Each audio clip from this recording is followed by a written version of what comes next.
So what is the accountant's obligation when it comes to disclosing commissions and referrals that they make to third parties to their clients? In certain circumstances, and this is actually dealt with in the tailoring part that you do, you're not allowed to receive commissions. There's one or two of the bodies that will say you can't have this.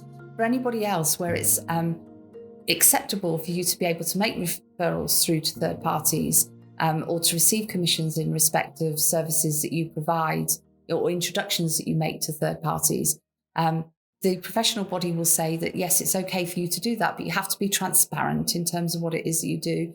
So within the wizard, we ask you questions in terms of, do you make referrals? What types of referrals do you make if you do them? What do you do with the commission when you receive it? So we can have something general within the terms and conditions that says our usual policy is to keep the commission. So we might from time to time make a referral for you, and that what we'll do is we'll keep any commission or any benefit that we receive in terms of doing that. But you still have a professional obligation to notify the client of the amounts that you've received. So even if you say that this is what we're going to do, and you can say within there whether you intend to keep the money, whether you're going to invoice them for a service that you're, for information that you provide to the third party. And so therefore, you return the commission to them. So you offset that, if you like, against your fee. So you have a choice in terms of what it is that you do. And again, that's covered within the wizard. But you still need to notify them in terms of what it is that you've received. We also have within the other letters section, which is useful for you to do, is that when you make a specific referral, to ensure that people are clear in terms of what it is that you do, that what you will do in terms of there is to say, look, we've referred you to this person. Our agreement with that person will result in us potentially, if you do work with them, will result in us getting a commission, which is based on, and you know, sort of that might be a percentage of the fee that's being charged to the client or whatever else. And then you'd say, this is what we will do with the commission when we receive it. And again, that might be that you're going to keep it or that you're going to offset it against costs. It's up to you in terms of what it is that you do. And then there's another standard template letter that you can use to notify the client of the commission that you've received. In the case that you occasionally cross-refer to a financial advisor, but you don't take a commission for this, do you still need to disclose this referral? Yes, I think that you should.